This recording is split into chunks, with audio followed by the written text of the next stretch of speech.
뉴스에 시작합니다. 저는 동정민입니다. 대장동 개발 특혜 의혹과 관련해 법원에 첫 판결이 나왔습니다. 자, 이재명 민주당 대표 측근 김용 전 민주연구원 부원장 재판인데요.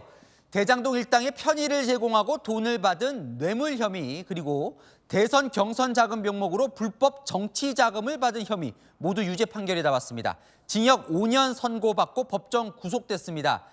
유동규 전 본부장의 진술이 이 증거로 사실상 인정이 됐는데요. 향후 이재명 대표나 측근 재판에도 영향을 미칠 대목들이 있어서 자세히 살펴보려고 합니다. 첫 소식 박자은 기자입니다. 대장동 개발 사업 특혜 의혹이 불거진 2021년 9월 이후 2년여 만에 첫 1심 판단이 나왔습니다. 이재명 대표의 최측근 김용 전 민주연구원 부원장이 실형을 선고받았습니다. 대장동 민간 사업자로부터 불법 정치자금과 뇌물을 받은 혐의로 징역 5년과 추징금 6억 7천만 원에 처한 겁니다. 지난 5월 보석으로 풀려났던 김 전 부원장은 오늘 법정에서 다시 구속됐습니다. 재판부는 김 전 부원장이 지난 2021년 이재명 민주당 대표의 대선 예비 경선 자금 명목으로 대장동 민간 사업자인 남욱 변호사에게서 6억 원의 불법 정치자금을 받은 사실을 인정했습니다. 성남시 의원으로 재직하던 2013년에는 남 변호사로부터 7천만 원을 뇌물로 받은 사실도 유죄로 봤습니다. 재판부는 민간업자와 인허가 관련자 간 뿌리 깊은 부패 고리가 민주주의를 우롱했고 지역 주민의 몫인 개발 이익이 민간업자에 귀속됐다며 개발 특혜를 지적했습니다. 김 전 부원장 측은 즉각 항소 의사를 밝혔습니다. 전혀 받은 사실이 없는데 그렇게 성공가 난 것에 대해서 납득할 수 없고요. 나중에 항소심에서 진실이 밝혀질 것이라고. 이 대표의 최측근 인사가 불법 정치자금을 수수한 사실이 처음 인정되면서 향후 재판에도 불리하게 작용될 것으로 전망됩니다. 채널A 뉴스 박자은입니다. 오늘은 돈을 받은 쪽뿐 아니라 준 쪽, 그러니까 대장동 일당의 1심 판결도 나왔습니다. 남욱 변호사는 징역 8개월 실형. 그런데 이 돈을 전달한 유동규 전 본부장은 무죄를 선고받았습니다. 운명이 갈린 이유, 남영주 기자가 이어갑니다. 재판부는 김용 전 민주연구원 부원장에게 6억여 원의 돈을 준 남욱 변호사에 대해서도 유죄로 판단하고 징역 8개월의 실형을 선고했습니다. 이권 개입의 의도를 가지고 불법 정치 자금을 줬다고 본 겁니다. 하지만 법원은 남 변호사가 혐의를 인정하고 있고 도주나 증거인멸의 우려가 없다며 법정 구속은 하지 않았습니다. 드릴 말씀이 없습니다. 죄송합니다. 유죄 선고를 받고 법정에서 바로 구속 수감된 김 전 부원장과 희비가 엇갈린 겁니다. 법원은 김 전 부원장의 경우 텔레그램으로 사건 관계인과 접촉한 걸로 의심된다며 보석을 취소했습니다. 두 사람 사이에서 자금을 전달한 유 전 본부장과 정민용 변호사에겐 무죄가 선고됐습니다. 저희가 죄가 없는 건 아니고,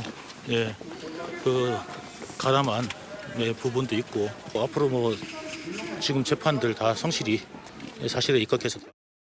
남 변호사가 조성한 자금을 단순 전달하는 역할을 했을 뿐이고 구체적인 돈의 사용처나 분배 대상 등을 상의한 적이 없다는 이유에서입니다. 김용한테 얼마 전달된 겁니까? 그 김영환 전달은 6억 전달했습니다. 다만 두 사람이 불법 정치자금 전달에 관여한 것은 명백하다고 꾸짖었습니다. 채널A 뉴스 남영주입니다. 이번 판결에서 주목되는 부분은요, 이 재판부가 김용 전 부원장이 이재명 후보 대선 경선 자금을 받아갔다고 인정한 대목입니다. 유동규 전 본부장 진술이 일리가 있다면서요. 이재명 대표 측은 오늘도 정치자금 1원도 받은 적 없다고 반박했거든요. 대체 어떤 근거로 인정이 된 건지 김정근 기자가 보도합니다. 재판부는 1심 판결에서 남욱 변호사의 돈이 김용 전 부원장에게 건네진 시점과 장소도 밝혔습니다. 재작년 4월부터 7월 사이 세 차례에 걸쳐 유 전 본부장의 사무실인 유원홀딩스에서 1억 원, 유 전 본부장이 살던 수원 광교 아파트 앞에서 3억 원, 경기도청 앞 도로에서 2억 원이 전달됐다고 인정한 겁니다. 돈이 전달된 시기 김 전 부원장은 이재명 대선 캠프 총괄 부본부장으로 활동하고 있었습니다. 김 전 부원장 측은 남 변호사에게 돈을 받아 건넸다는 유동규 전 본부장의 진술을 믿을 수 없다고 주장해왔지만 법원의 판단은 달랐습니다. 재판부는 유 전 본부장의 진술에 대해 일부 부정확한 부분이 있다면서도 범행의 주요 부분과 관련해선 비교적 일관된 진술을 하고 있다며 진술의 신빙성을 인정한 겁니다. 양심이 조금이라도 있는지 모르겠는데 그 양심을 떠났어요. 그거 부분에서 내가 자세히 말씀드리겠습니다. 아주 세세하게. 경험한 일이니까. 예.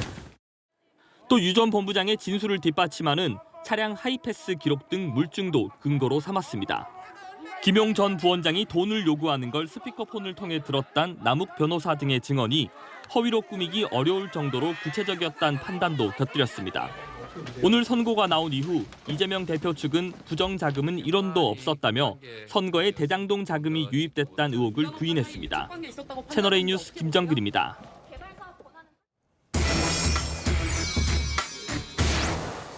네, 아는 기자 법조팀 손인혜 기자와 궁금한 점을 조금 더 풀어보겠습니다. 자, 김용 부원장이 이재명 대표 당시 대선 경선 자금 명목으로 돈을 받아간 건 인정이 된 것 같아요. 그러면 그 돈이 실제로 대선 캠프로 흘러갔는지 이것도 나온 거예요?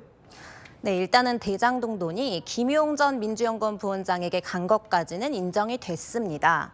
김 전 부원장은 당시 이재명 경선 캠프 총괄 부본부장을 맡고 있었는데요. 대장동 일당에게 이 대표 경선을 위해 정치 자금을 요구했고 이들에게 6억 원을 받았다는 것까지가 오늘 재판부가 인정한 사실입니다. 김 전 부원장이 실제 이 돈을 이 대표 선거에 썼는지 이 대표도 이를 알고 있었는지는 앞으로 수사를 통해 밝혀내야 할 부분입니다. 어디로 갔는지는 조금 더 밝혀야 되는 거군요. 자, 그런데 지금까지는요, 이재명 선거자금 명목으로 받아간 돈이 아까 말한 대로 6억 원이 인정이 된 거잖아요. 근데 그게 늘어날 수도 있다면서요? 네, 오늘 판결에서 눈여겨볼 부분이 있는데요. 재판부가 직접적으로 이 대표 선거자금을 언급한 대목입니다. 2014년 김용 전 부원장이 1억 원의 뇌물을 받은 혐의가 있었습니다. 재판부는 무죄를 선고하면서 1억 원은 뇌물이라기보다는 이재명 성남시장 재선 선거자금 성격만 있다고 모든 관련자들이 당시 인식하고 있었던 걸로 보인다고 했습니다. 검찰은 항소심에서 공소장을 변경해서 이 1억 원 수수를 뇌물이 아닌 불법 정치자금 수수로 바꿔서 다시 한번 유무죄 판단을 받을 것으로 보입니다. 자, 어쨌든 오늘요, 이재명 대표의 최측근은 유죄를 선고받은 겁니다. 이재명 대표도 관련 재판들이 좀 진행이 되고 있는데 여기에도 영향을 미치게 될까요? 네, 맞습니다. 오늘 법원은 유동규 씨 진술을 믿을 수 있다고 결론 냈습니다. 유 씨는 특히 이재명 대표의 대장동 배임 재판의 중요 증인입니다. 이 대표 측은 유동규 씨의 말이 오락가락하고 유 씨가 검찰에 회유돼서 거짓 진술을 한다고 했는데 법원은 그렇지 않다고 본 겁니다. 오늘도 이 대표를 정면 겨냥한 유 씨 발언 한번 들어보시죠. 수혜자는 이재명이죠. 수혜자는 이재명이고 주변인들은 전부 다 이재명을 위한 도구였습니다. 네, 유 씨는 대장동 사업 실무를 총괄한 인물입니다. 이 대표와 대장동 사업 사이에 연결고리가 될 수 있는 셈입니다. 자, 유동규 씨 진술이 중요한, 그래서 주목받는 또 다른 재판이 있다면서요? 맞습니다. 이 대표가 지난 대선 때 허위 사실을 공표했다고 한 공직선거법 위반 사건인데요. 대장동 백현동 사건보다 1심 선고가 빨리 나올 것으로 예상되죠. 이 대표는 성남시장 시절 함께 일한 고 김문기 처장을 몰랐다고 말했는데 두 사람과 함께 호주 출장을 간 유동규 씨는 이 대표가 김 처장을 몰랐을 수 없다고 일관되게 증언해왔습니다. 그러니까 그 발언도 신빙성을 인정받을 수 있을지를 저희가 좀 주목해 봐야겠군요. 민주당도 오늘 재판 관심들이 많았는데 반응이 나왔죠? 네, 이 대표 측은 즉각 반발했습니다. 검찰의 짜깁기 수사와 기소로 납득하기 어려운 판결이라는 건데요. 이 대표 측은 일주일 만에 20억 원이 넘는 후원금이 모일 정도로 경선 자금 조달 여력이 넘치는 상황에서 자금 확보를 위해 범죄를 저질렀다는 건 믿기 어렵다며 부정자금은 1원도 없었다고 반박했습니다. 이 대표 최측근인 김 전 부원장에 대해 1심 유죄 판결이 나오면서 검찰은 지금까지 이 대표 관련 수사 정당성을 얻고 남은 수사에도 동력을 확보할 것으로 보입니다. 네, 잘 들었습니다. 아는 기자 손인혜 기자와 살펴봤습니다. 네, 이동관 방송통신위원장과 검사 2명에 대한 탄핵소추안이 오늘 국회에 보고됐습니다. 민주당은 내일 단독으로 이 탄핵안을 강행 처리하겠다는데요. 국민의힘은 오늘 밤 철야 농성을 예고했는데 의석수가 부족해서 막을 방법은 없습니다. 우현기 기자입니다. 민주당이 제출한 이동관 방송통신위원장과 손준성 이정섭 검사 탄핵소추안이 오늘 국회 본회의에 보고됐습니다. 지난 9일 탄핵안을 제출했다가 국민의힘의 필리버스터 취소로 자진 철회한 지 3주 만입니다. 이동관 방통위원장을 지키기 위해서 본회의를 무산시키기 위해서 법사위를 일방적으로 무산시킨 거 아닙니까? 민주당은 내일 본회의에서 탄핵안 표결을 실시할 방침입니다. 재적의원 과반의 동의만 얻으면 가결할 수 있는 만큼 168석 민주당 단독으로 처리가 가능합니다. 내일 탄핵안이 처리되면 이동관 방통위원장과 두 검사의 직무는 정지됩니다. 국민의힘은 민주당이 탄핵을 총선용 정쟁 수단으로 활용하고 있다며 민주당과 본회의를 열어준 김진표 의장을 싸잡아 비판했습니다. 국민의힘은 민주당의 탄핵 남발과 국회의장의 의회정신 훼손 행위에 대하여 국민들과 함께 강력하게 대응해 나갈 것입니다. 본회의 직후 국민의힘은 규탄 대회를 열었습니다. 편파적인 국회 운영, 국회의장 사퇴하라! 사퇴하라! 사퇴하라! 사퇴하라! 탄핵 중동, 의회 폭거, 민주당은 각성하라!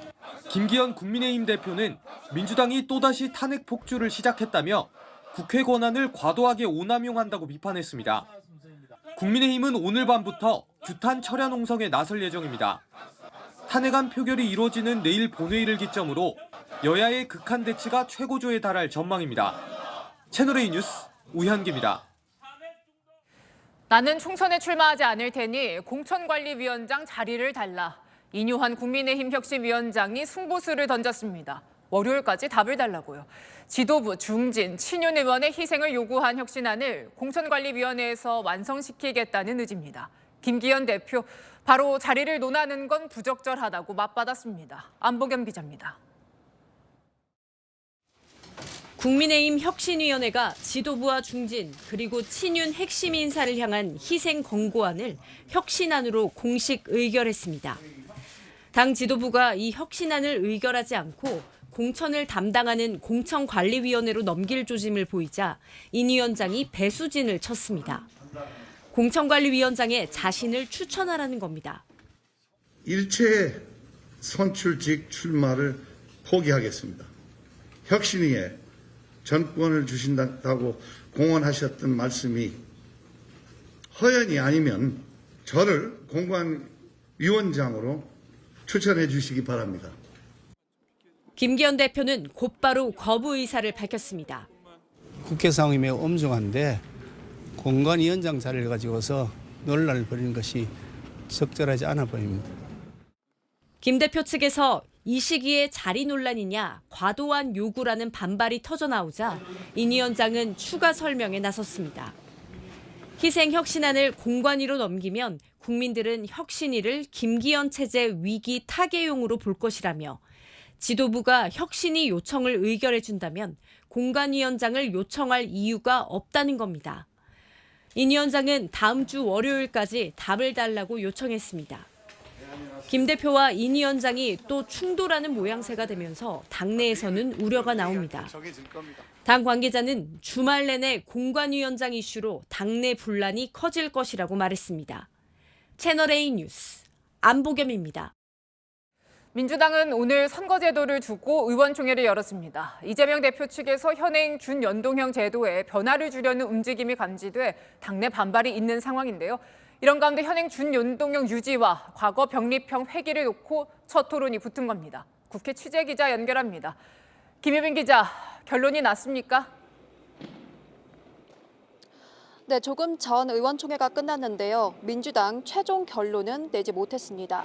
오늘 오후 3시 반부터 3시간가량 난상 토론이 벌어졌고 28명이나 발언했는데요. 제가 의총 참석자들한테 현행 준연동형 제도를 유지하는 것과 과거 병립형 제도로 회귀하는 것 어느 쪽이 더 많았냐고 물으니 반반이었다고 답할 정도로 팽팽했던 것으로 전해집니다. 김두관, 김종민, 우원식 의원 등이 현행 준연동형 제도를 유지해야 한다. 이재명 대표가 지난 대선 때 했던 약속을 지켜야 한다는 입장을 펼친 것으로 전해집니다. 선거 제도가 유리하냐 불리하냐로 선거가 결정나지 않는다. 민심이 선거의 승패를 결정한다. 민심을 얻는 길은 병립형으로 돌아가고 후퇴하는 게 아니라 약속 지키는 거다. 네, 반면 선거는 이겨야 한다. 그러기 위해 병립형으로 돌아갈 수 있다는 현실론도 그 못지않게 제기됐다고 전해지는데요. 병립형은 비례의석을 정당 득표율만큼 단순 배분하는 방식이라 거대 정당에 유리한 것으로 평가받습니다. 특히 김용민 의원은 의석수 시뮬레이션을 토대로 의원들 설득에 나선 것으로 전해집니다. 앞서 멋있게 지는 게 무슨 소용이냐 이렇게 현실론에 힘을 보탰던 이재명 대표는 오늘은 의견을 내지 않고 의총 후에도 침묵했습니다. 지금까지 국회에서 채널A 뉴스 김유빈입니다. 네, 이낙연 전 민주당 대표가 이재명 대표를 직접 겨냥했습니다. 이렇게 총선 치르겠냐라며 이 대표의 사법 리스크를 거론해 거취까지 압박하고 나섰습니다. 배두헌 기자입니다. 이재명 민주당 대표를 향해 공개 비판을 시작한 이낙연 전 대표가 오늘은 대표 거취 문제까지 꺼내들었습니다. 당장 일주일에 몇 번씩 이렇게 며칠씩 법원에 가는데 이 일을 어떡할까 이런 상태로 총선을 치를 수 있을까 하는 걱정은 당연히 함직하죠. 사법 리스크를 거론하며 사실상 사퇴를 언급한 겁니다. 그러면 이재명 대표는 어떻게 해야 된다고 보십니까? 그 부분에 대해서. 그 당에서 중지를 모으고 결단할 건 결단해야겠죠. 그동안에 오래 기다렸는데. 강성 지지층에 대해선 굉장히 적대적이고 폭력적, 끔찍할 정도라고 표현했고 신당 창당 가능성도 말해야 할 때는 말하겠다며 여지를 뒀습니다. 이 전 대표 측 관계자는 오래 참아왔는데 이제 하고 싶은 말을 하는 것이라고 설명했습니다. 야권 원로인 유인태 전 국회 사무총장도 이낙연 전 대표의 달라진 화법에 심상치 않다며 가세했습니다. 저 원래 사람이 상당히 신중하고 좀 소위 온건한 사람이거든요. 언제고. 근데 이번에 저렇게 세게 하길래 제가 어제 뭐 한판 뜨는 거예요. 이제 그랬더니 아이 진지하게 저렇게 몰아넣고 있잖아요. 이렇게. 이재명 대표 측 관계자는 채널A에 흔든다고 흔들릴 상황이 아니라는 걸 이 전 대표도 잘 아실 것이라며 거취 논란을 일축했습니다. 채널A 뉴스 배두헌입니다. 윤석열 대통령이 오늘 대통령실 조직과 인사를 전면 개편했습니다. 정책실장 자리를 신설했습니다. 그동안 민심 대응이 느렸다, 더 빠르게 반영하겠다는 취지라고 합니다. 취임 때부터 함께했던 수석도 모두 교체했습니다. 오고 간 수석들 송찬욱 기자가 보도합니다. 대통령실이 김대기 비서실장과 이관섭 정책실장 투톱 체제로 재편됩니다. 윤석열 대통령은 정책실을 신설하고 실장으로 이관섭 국정기획수석을 임명했습니다.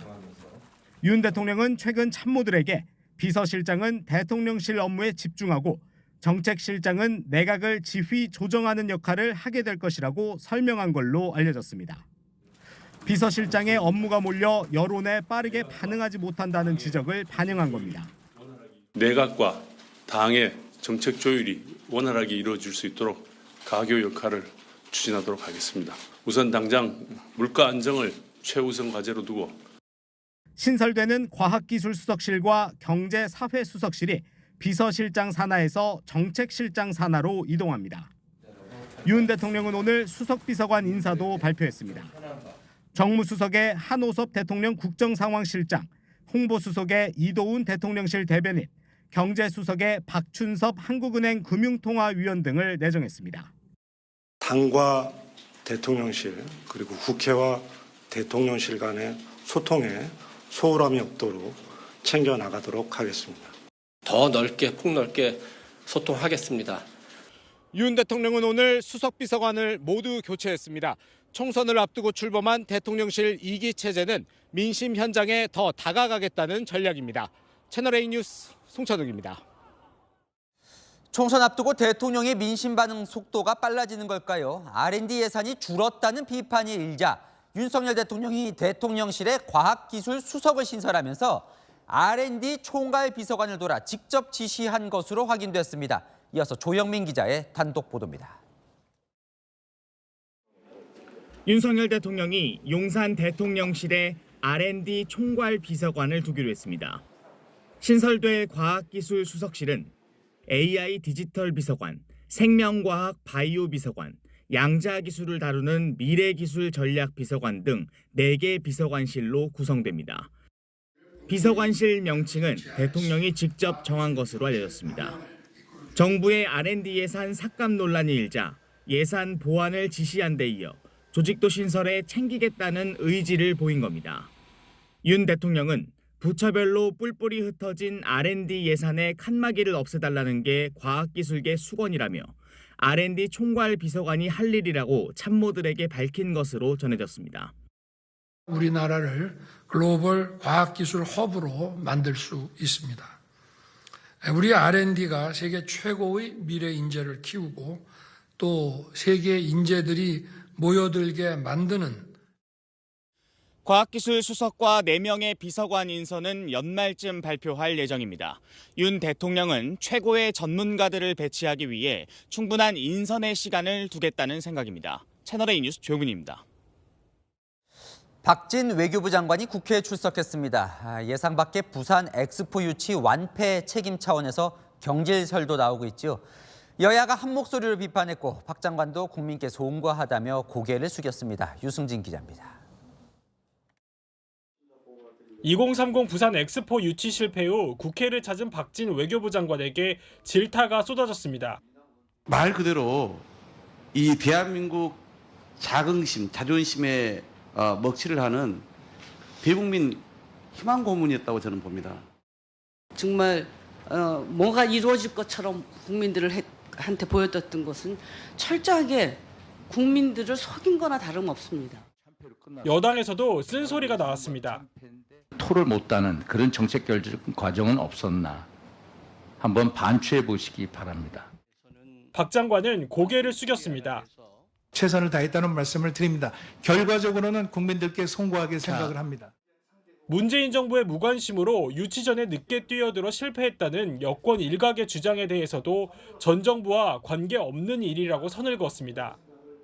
야당의 일부 지적에는 물러서지 않았습니다. 회원국 숫자로 보면 16.2%던데요. 우리 외교 점수가 16.2점을 받았다 이렇게 봐도 되겠습니까? 네, 그건 좀 무리한 해석인 것 같습니다. 예. 국민의힘 지도부는 부산 민심 달래기에 나섰습니다.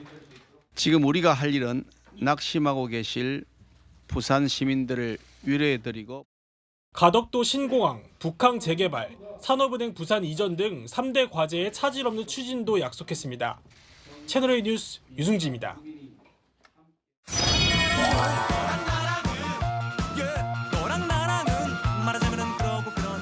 네, 윤수미 기자와 열왕야랑 시작합니다. 첫 번째 주제 보겠습니다. 요즘 맞붙는 두 사람. 송영길 전 대표가 한동훈 장관에게 한 말인가 보죠? 선배가 사준 뭡니까? 네, 바로 이 술입니다. 20년 전 술자리로 이 한 장관과 송 전 대표 최근 이 공방을 주고받았죠. 한 장관은 이른바 NHK 유흥주점 사건을 꺼냈습니다. 송영길 대표가 이제 장관님을 겨냥해서 후지자, 사시 합격하고 갑질을 한다라고 송영길 전 민주당 대표 같은 일부 운동권 정치인들이 겉으로 깨끗한 척하면서 NHK 다니고 저는 어떤 정권에서나 재벌과 사회적 강자에 대한 수사를 엄정하게 했다는.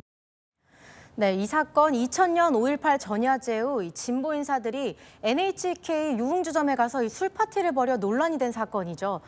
당시 참석했던 정치인들 가장 후회하는 일로 꼽기도 했습니다. 그럼 그 사건에 대해서 오늘 송영길 전 대표가 입장을 밝힌 거예요?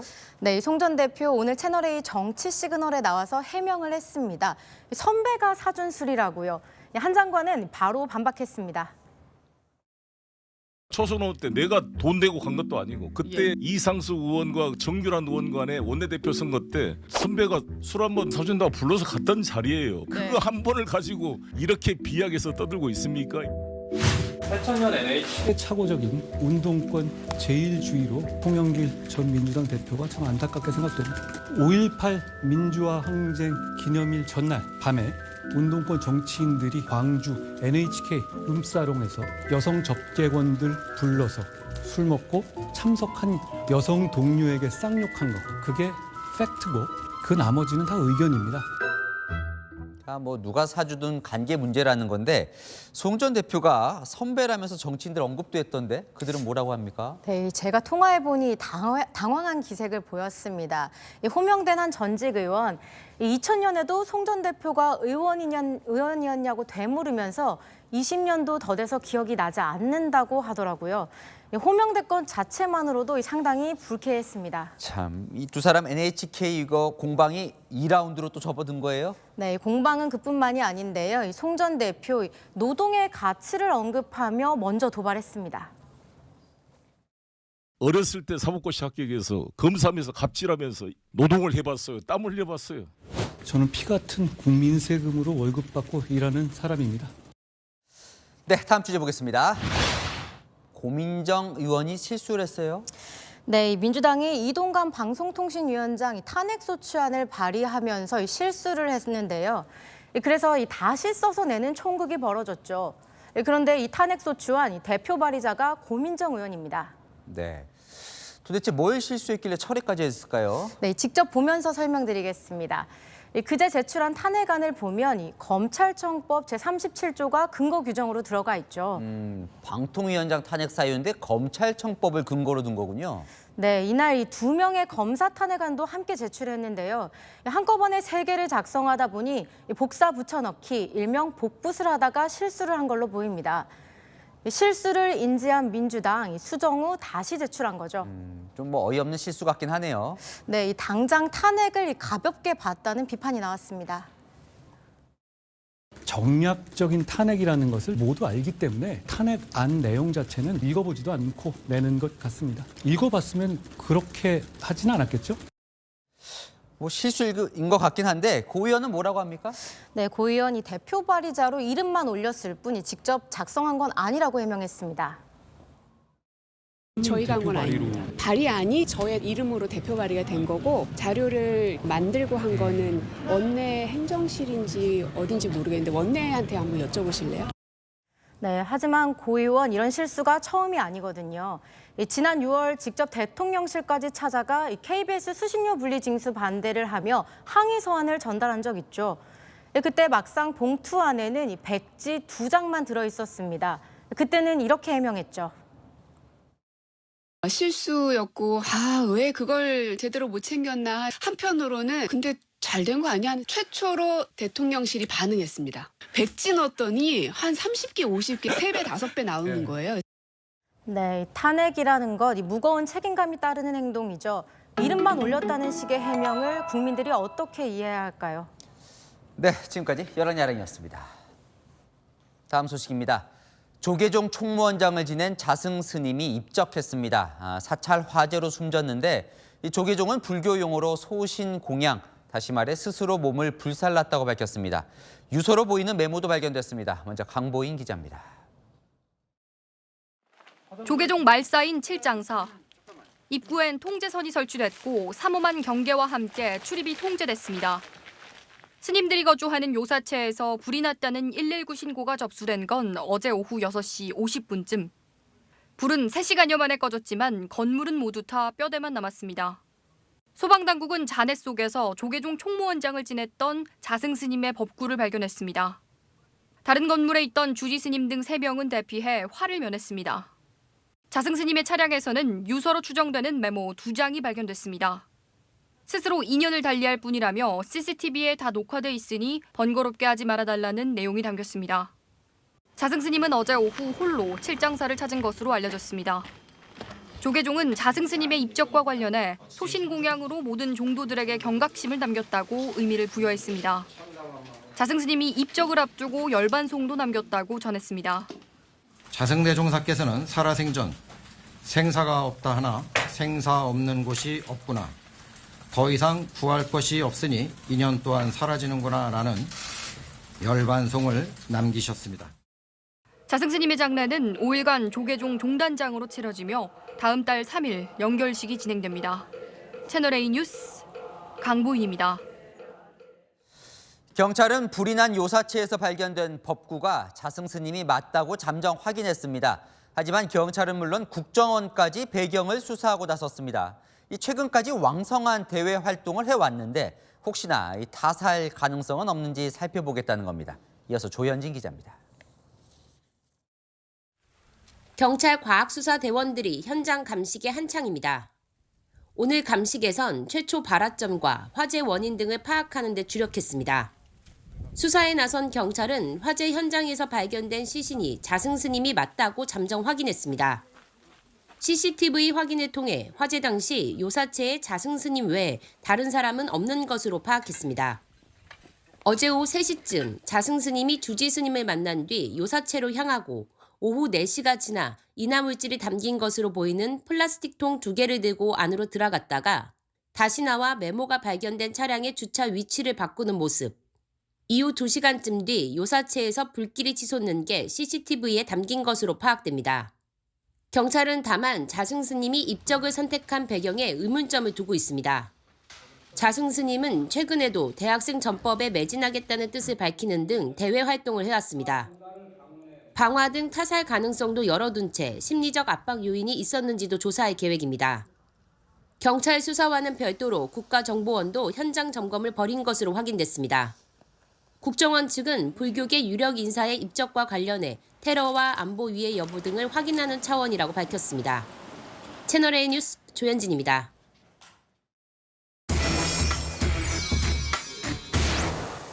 네, 아는 기자 문화스포츠부 이현용 기자와 자승스님 입적 소식 조금 더 알아보겠습니다.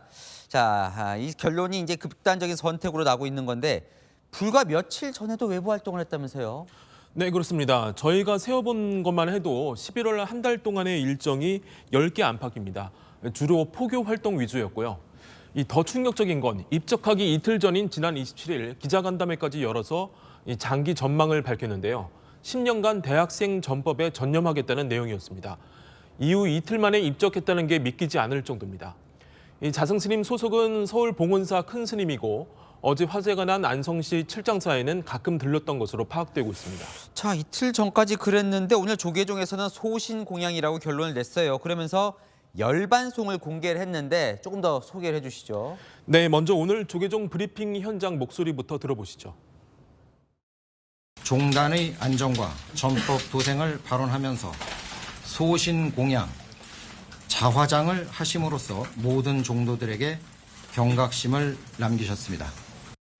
네, 여기서 소신 공양이라 함은 스스로 불을 질러서 공양한다는 의미입니다. 또 이 현장에서 하나 주목할 부분이 발표자 뒤 벽에 쓰여 있는 문구 보셨을 텐데요.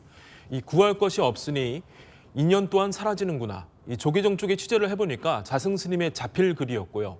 언제 어디서 남겼는지는 알 수 없지만 이 후인들에게 남기는 마지막 글이라는 열반송이라고 합니다. 최근에 자주 언급했다고 합니다.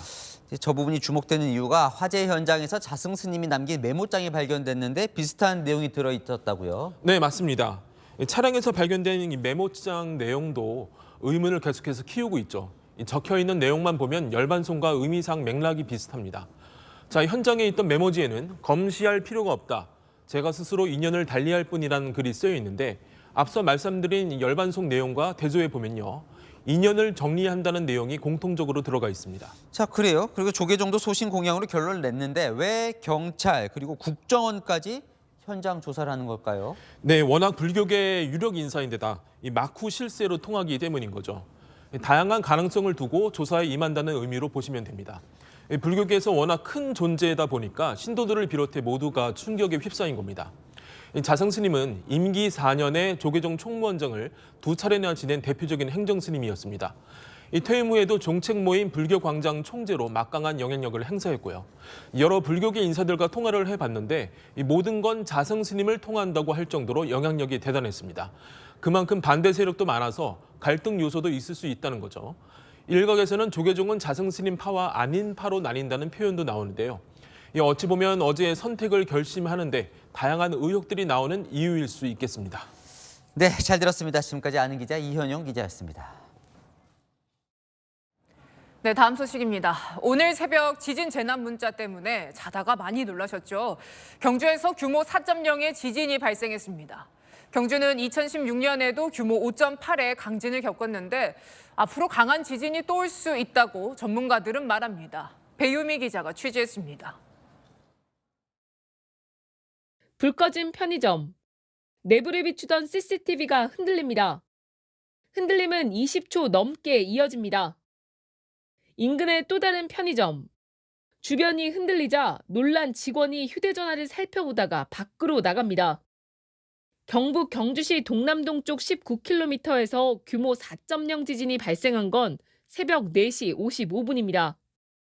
누웠는데 막 침대가 왔다리 갔다리 하는 거래요. 엄마야 이제 절단 났다. 이거 왜 이러지 와 이러는 거 싶은 게 그렇더라고요. 와 놀래 죽는 줄 알았다. 헐떡 뛰어서 퉁 떨어지는 그런 기분이었지. 누워있다가 진짜 깜짝 놀라고. 여진이 7차례 이어졌지만 다행히 별다른 피해 상황은 없는 것으로 파악됐습니다. 하지만 경북은 물론 울산과 대구, 전북, 충남에서도 진동을 느꼈다는 신고가 130건 넘게 접수됐습니다. 지진 규모가 4.0 이상이어서 새벽 시간 전국에 긴급 재난 문자가 전송돼 많은 시민들이 잠을 설쳐야 했습니다. 오늘 지진 진앙지는 2016년 5.8 지진 발생지와 가깝습니다. 하지만 당시 지진을 일으킨 단층대와는 다른 새 단층대에서 발생한 걸로 파악됩니다. 전문가들은 강한 지진이 또 올 수 있다고 지적합니다. 여진이라든가 아니면은 이 지진에 의해서 유발되는 더 큰 지진으로 연결될 가능성도 있기 때문에 올해 한반도에선 규모 2.0 이상 지진이 99번 발생했습니다. 오늘 지진은 지난 5월 15일 강원 동해해역에서 발생한 규모 4.5 지진에 이어 두 번째 규모, 내륙에서 발생한 지진 중에서는 가장 센 지진입니다. 채널A 뉴스 배유미입니다. 개를 실은 트럭이 용산 대통령실 앞으로 모였습니다. 개식용 금지법 추진에 반발하는 육견협회가 키우던 개들을 집회에 데리고 온 겁니다. 개들을 풀려는 이들과 막아선 경찰, 결국 몸싸움으로 이어졌습니다. 이기상 기자입니다. 대통령실 앞 교차로에 1톤 트럭들이 줄줄이 멈춰 서 있고 그 앞을 방패를 든 경찰들이 막고 섰습니다. 트럭 짐칸에 천막을 들추니 모습을 드러내는 철제우리. 우리 안에는 개가 실려 있습니다. 트럭을 타고 온 사람들은 대한육견협회 회원들입니다. 개 식용 금지를 반대하는 오늘 집회에 기르던 개 수십 마리를 데리고 온 것입니다.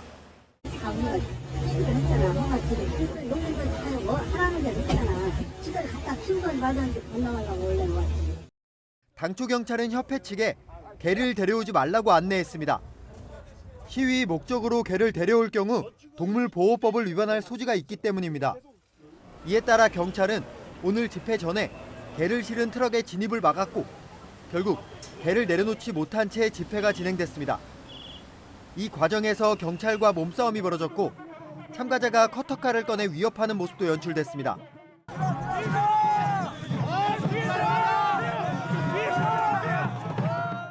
경찰은 육견협회 회장을 포함해 3명을 공무집행 방해 혐의로 현장에서 체포했습니다. 정부와 여당이 올해 안에 개 식용을 금지하는 법안을 만들겠다고 밝힌 가운데 육견협회 측은 법이 통과되면 개 200만 마리를 용산에 풀어넣겠다고 맞서고 있습니다. 채널A 뉴스 이기상입니다. 겉보기에는 멀쩡한데 실은 배터리가 빠져 있는 깡통 전기차입니다. 이런 차를 중국에서 싸게 사온 뒤 정부 보조금 54억 원을 타낸 일당이 적발됐습니다. 깡통 전기차에 중국산 배터리를 부착해서 캠핑카로 팔기도 했습니다. 장호림 기자입니다. 학원 차량용으로 제작된 노란색 전기 SUV. 외형은 정상적인 전기차와 똑같지만 배터리가 있어야 할 차 아랫부분이 비어 있습니다. 전기차 제작업체에 지급되는 구매 보조금을 가로채기 위해 만들어진 깡통 전기차입니다.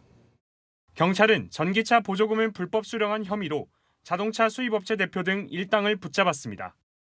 이들은 중국에서 차체만 수입한 뒤 마치 실제 완성차를 만든 것처럼 서류를 조작했고 공범들의 명의를 빌려 판매 계약서까지 허위로 작성했습니다.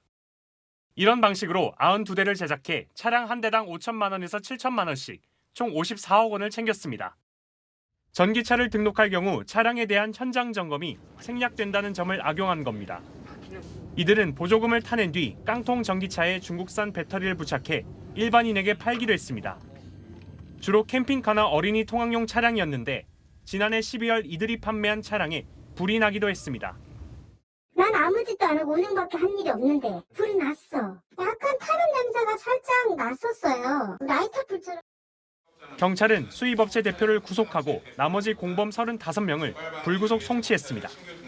이어 부정수급된 보조금을 환수할 것을 환경부에 요청했습니다. 채널A 뉴스 장호림입니다. 한적한 시골의 농막에서 불법 성매매 광고 사이트를 운영한 일당이 붙잡혔습니다. IT 업계 출신들이었는데요. 총책의 집 안에선 10억 원에 가까운 현금 다발이 나왔습니다. 신선미 기자입니다. 경찰관들이 수갑을 찬 남성과 차에서 내립니다. 수풀을 헤치고 깊숙이 들어가자 나타난 농막. 안에는 컴퓨터와 외장 하드 등 IT 장비들이 갖춰져 있습니다. 불법 성매매 광고 사이트를 운영하던 곳입니다. 오시는 날은 와서다가 저녁 때 되면 갑니다. 성매매 광고 사이트 운영 총책 A씨의 집에 있던 여행용 가방 속에는 5만 원권 돈 뭉치들이 층층이 쌓여 있습니다. 모두 9억 7천만 원입니다. 없다면서요, 돈이. 제가 다른 일 해서도 모은 거고 이러니까. 다른 일 해서 모은 거라고요? 다른 일도 하고 일 되는 것도 있고. IT 회사에 다니던 A씨는 지난 2017년 퇴사한 뒤 동료와 성매매 광고 사이트를 만들었습니다. 해외 서버를 빌려 IP 추적을 피하고 인적 드문 농막에 장비를 숨겨둔 채 사이트를 운영했습니다. 6년 동안 전국 5,400여 곳의 성매매 업소로부터 광고비 명목으로 매달 20만 원씩 총 75억 7천만 원을 받아 챙겼습니다. 자금 세탁 조직의 인출책이 입금된 광고비를 출금해서 비대면으로 전달하는 방식으로 운영했습니다. 경찰은 A씨 등 3명을 성매매 처벌법 위반 등 혐의로 구속하고 현금 10억 원을 압수하는 한편 65억 원을 몰수 추징 보전했습니다. 채널A 뉴스 신선미입니다. 담배를 대신 사주겠다라며 미성년자를 유인한 한심한 어른들 소식입니다. 담배 한 갑에 3,000원에서 5,000원씩 수수료를 챙겼다는데요. 여학생을 상대로 성매수를 시도한 남성도 있었습니다. 공국진 기자가 취재했습니다. 앳된 여학생이 놀이터로 걸어갑니다. 미끄럼틀에 묶여있는 검은 봉지를 확인합니다. 안에는 담배가 들어있었습니다. SNS를 통해 대리 구매한 담배를 이른바 던지기 수법으로 받은 겁니다. 이번 처음이 아니지, 계정 보니까. 혹시 이거 좀 볼 수 있어? 저 다른 사람한테 문자 보냈던 내역이나 송금했던 내역. 모자와 마스크를 쓴 남성이 여학생과 대화를 나누더니 바로 옆 편의점으로 들어갑니다. 편의점에서 산 담배를 여학생에게 건네고 둘은 어디론가 걸어갑니다. 그 뒤를 경찰들이 뒤쫓아 남성을 체포했습니다. SNS를 통해 접촉한 미성년자들에게 담배나 술을 대신 사준 남성 3명이 경찰에 붙잡혔습니다. 수수료 명목으로 담배 한 갑당 3,000원에서 5,000원을 받아 챙겼습니다. 대리구매를 명분으로 청소년들과 부적절한 관계를 맺으려는 이들도 있었습니다. 제 중에는 이런 미성년자하고 청소년 만남을 위해 갖고 그런 목적을 위해서 이거를 이용한 자도 분명 확인이 되었습니다. 경찰은 청소년 보호법 위반 혐의로 남성 1명을 검찰에 송치하고 나머지 2명을 입건했습니다. 청소년에게 담배나 술을 구매해 제공할 경우 2년 이하의 징역 또는 2천만 원 이하의 벌금에 처해집니다. 채널A 뉴스 공진입니다. 38년간 서울 북부 지역의 시외버스 운행을 책임졌던 상봉터미널이 오늘로 문을 닫습니다. 한때는 이 하루 이용객이 2만 명에 달했었다는데요. 오후 8시 원주행 버스가 이 상봉터미널 떠나는 진짜 막차라고 하거든요. 터미널에 송진섭 기자 나가 있습니다. 송 기자, 뒤에 보이는 버스가 마지막 버스인가 보죠? 네, 이 버스는 20분 뒤면 강원 원주시로 출발합니다. 버스가 떠나고 나면 이곳 상봉 버스터미널은 역사 속으로 사라지게 됩니다. 오늘 건물 곳곳에는 이미 폐업 안내 포스터가 붙어 있었고요. 문 닫은 상점과 텅 빈 대기실이 폐업을 실감케 했습니다. 오늘 하루 종일 원주행 노선만 6차례 운행됐는데요. 마지막 영업일을 맞아 일부러 터미널을 찾은 승객도 있었습니다. 마지막 운행한다고 해가지고 한번 타보고 원주 가려고 왔습니다. 주변 둘러봐도 정말 뭐 유동인구도 많이 없고. 옛 모습을 간직하고 있는 몇 안 되는 건축물인데 또 사라진다고 하니까 굉장히 아쉽습니다. 상봉터미널은 1985년 문을 열었는데요.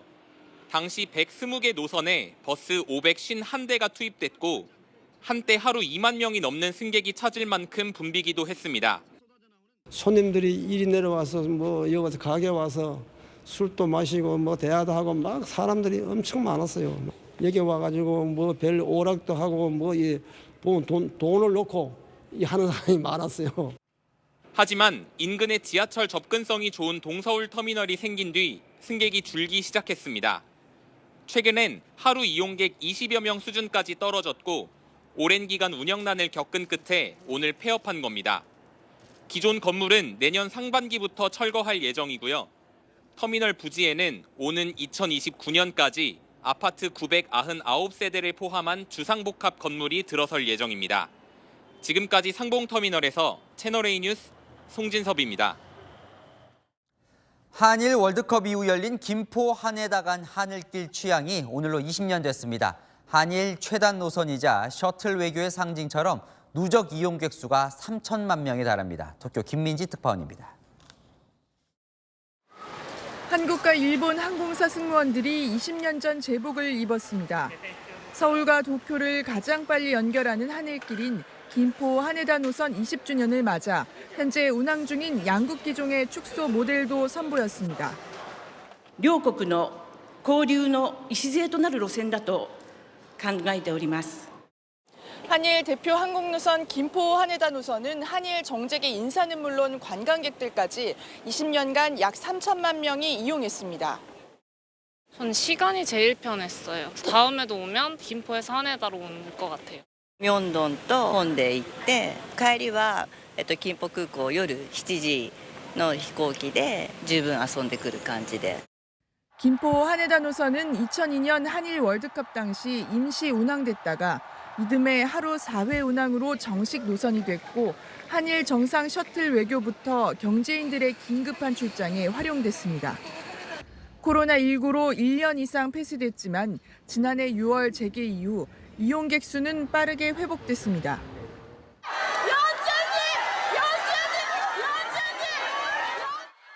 특히 한류 스타들이 이 노선을 애용해 자주 언론에 노출됐습니다. 日韓の人的交流の促進に大きく貢献してきました。日韓両首脳のリーダーシップのもと、さまざまな分野で日韓関係を積極的に動かしてきたところであり、 매일 24편 운항되는 노선은 이제 양국 우호 관계와 인적 교류의 가교로 자리 잡았습니다. 도쿄에서 채널A 뉴스 김민지입니다. 꿀잠 자게 해주는 상추, 인공향료가 들어가지 않은 콜라, 음식과 기술이 만나면 많은 게 가능해집니다. 경제카메라 김승희 기자가 푸드테크의 세계를 취재했습니다.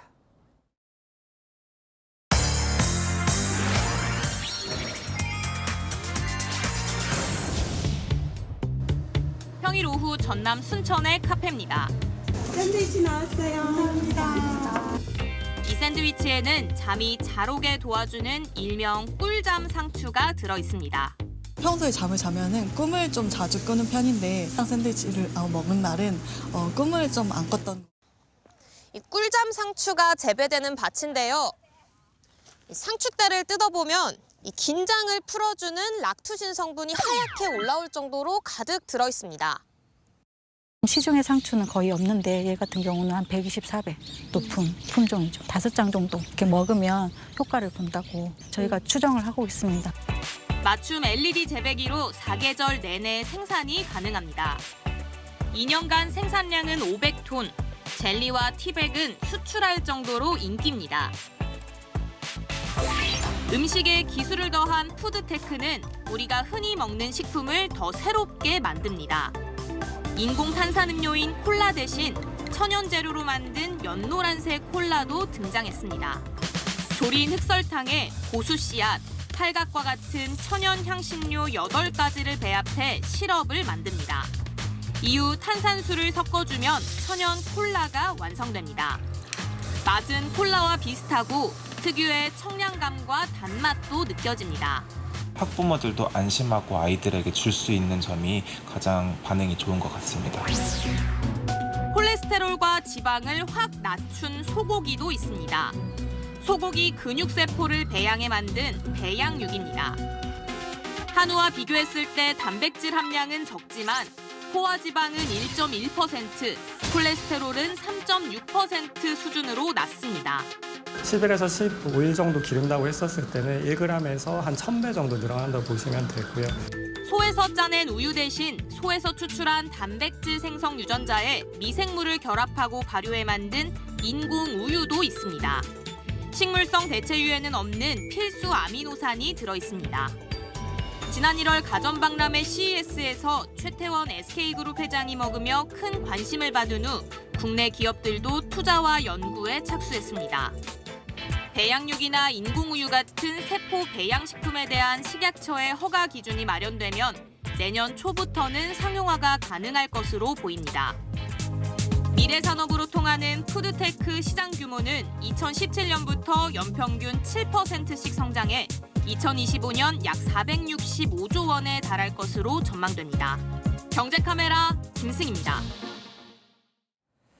미국에겐 영원한 적도 영원한 친구도 없다. 국익만 있을 뿐이다. 이 말을 남긴 외교계의 거목 헨리 키신저 전 미 국무장관이 100세를 일기로 별세했습니다. 냉전 시대의 핑퐁 외교로 중국과 수교를 이끌어내 국제 질서를 바꾼 인물이죠. 워싱턴에서 이윤우 특파원입니다. 미국 외교의 거목 헨리 키신저 전 미국 국무장관이 현지 시간 29일 코네티컷 자택에서 향년 100세로 별세했습니다. 1969년 닉슨 당시 대통령에게 발탁됐던 그는 1970년대 초반 냉전 시대에 대탕트를 이끌어낸 주인공입니다. 소련과는 무기제한 협정을 체결했고 1972년엔 핑퐁 외교로 닉슨과 마오쩌둥 두 정상의 역사적 만남을 성사시켜 이른바 주계장막을 걷어냈습니다. 베트남전 휴전을 이끌어냈다는 공로로 1973년에는 노벨 평화상을 받았습니다. Nothing that has happened to me in public life has moved me more than 미중 관계를 중시했던 그는 지난 7월에도 시진핑 중국 주석을 찾았습니다. lasted and grown and it's culminating still through 8 American presidents and 4 generations of Chinese leaders. 중국 관영 매체들은 그의 별세 소식을 주요 뉴스로 전하며 애도를 표했습니다. 为推动中美关系发展，增进中美两国人民友谊做出历史性贡献。 박정희, 김대중 전 대통령 등을 만나 외교 조언을 건네고 2009년엔 한미 관계 발전에 기여한 인물에 주는 벤플리트상을 받는 등 우리나라와도 인연을 맺었습니다. 우리 외교부는 조전을 발송할 예정이라고 밝혔습니다. 워싱턴에서 채널A 뉴스 이윤우입니다. 별들의 전쟁 유럽 챔피언스리그에서 골키퍼의 순환이 이어지고 있습니다. 실수에 울고 불운에 탄식한 골키퍼들. 정윤철 기자가 소개합니다. 1대3으로 끌려가던 갈라타사라이의 프리킥. 지아시의 발끝을 떠난 공이 약하게 골문으로 향하더니 맨유 골키퍼 오나나의 손에 맞고 느닷없이 골문 안으로 들어갑니다. 어설프게 휘두른 오른손에 공이 빗맞아 실점으로 이어진 겁니다. 갈라타사라이의 추가골로 양팀은 3대3 무승부를 기록했습니다. 황당한 실수를 저지른 오나나는 경기 후 장갑을 그라운드에 내동댕이 치며 화풀이를 했습니다. 잉글랜드 명문 맨유는 A조 최하위로 16강 진출을 장담할 수 없게 됐습니다. Some individual errors will make difference, and we have to take responsibility for it. But it's always about team. 맨유는 이번 시즌을 앞두고 역대 골키퍼 이적료 3위인 770억 원의 오나나를 영입했습니다. 하지만 앞선 바이에른 뮌헨전에서도 평범한 슈팅을 뒤로 흘려 실점하는 등 실수가 계속돼 고민이 커지고 있습니다. 나폴리 수문장 메레트도 기름손에 고개를 숙였습니다. 2대2 동점 상황에서 레알 마드리드 니코파스가 시도한 중거리 슈팅. 메레트 골키퍼가 몸을 던져 손으로 공을 건드렸는데 공이 굴절되더니 골망을 흔들면서 이 경기의 결승골이 됐습니다. 불운에 운 골키퍼도 있습니다. 상대의 슈팅을 두 손으로 쳐낸 랑스 골키퍼 삼바. 그런데 공이 뛰어들어오는 아스널 사카의 몸에 맞고 그대로 골문을 통과해 졸지에 어시스트를 한 모양새가 됐습니다. 행운까지 따른 아스널은 6골을 폭발시키면서 16강에 올랐습니다. 채널A 뉴스 정희철입니다. 오늘 아침 두꺼운 패딩도 매서운 바람을 맞기가 어려웠습니다. 서울의 아침 기온이 영하 7.3도까지 떨어졌는데요. 내일은 기온이 좀 더 오르겠지만 주말 아침까지는 영하의 추위를 염두에 두셔야 합니다. 추위는 일요일 낮에 풀리겠습니다. 추위 속에 서해안의 눈은 내일까지 내리겠는데요. 호남 서해안에 대설특보가 발효 중인 가운데 이 지역으로는 10cm 이상의 눈이 더 오겠습니다. 중북부와 경북에 한파주의보가 발효 중인 가운데 서울이 영하 5도, 부산 영하 1도까지 떨어집니다. 한낮에도 서울 2도, 광주 5도, 대구 6도로 체감온도는 여전히 영하권인 곳이 많겠습니다. 이번 주말 전국 대체로 구름만 많겠고 강원에만 눈이 내리겠습니다. 날씨였습니다. 이관섭 초대 대통령 정책실장이 오늘 가장 먼저 해야 할 일로 꼽은 게 물가 안정입니다. 대통령은 정책과 국민의 거리를 좁히겠다며 오늘 정책실장 자리를 만들었거든요. 마침 오늘 한국은행 총재가 내년 물가 더 어려워질 것 같다고 걱정했습니다. 이 가계부채도 많아서 물가 잡겠다고 금리 올릴 수도 없는 실정입니다. 총선 재판 소식이 가득한 요즘 대통령 2기 참모들 무엇보다 국민들 삶 챙기기 바랍니다. 마침표 찍겠습니다. 오직 국민 바라기로 뉴스에 마칩니다. 감사합니다.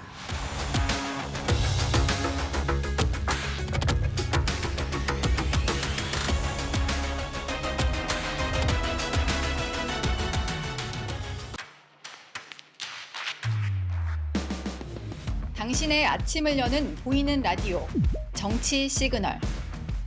시사 보도의 최강자 김진애 돌직구쇼. 돌직구쇼의 연장전 더 나바. 생생한 뉴스 현장을 전한다. 뉴스엘 라이브. 시사 보도의 강력한 한방, 강력한 4팀. 오늘의 10가지 뉴스. 대한민국 대표 뉴스쇼 뉴스 탑10. 오전 8시부터 하루를 함께하는 채널A 시사보도 9월 4일부터 출격!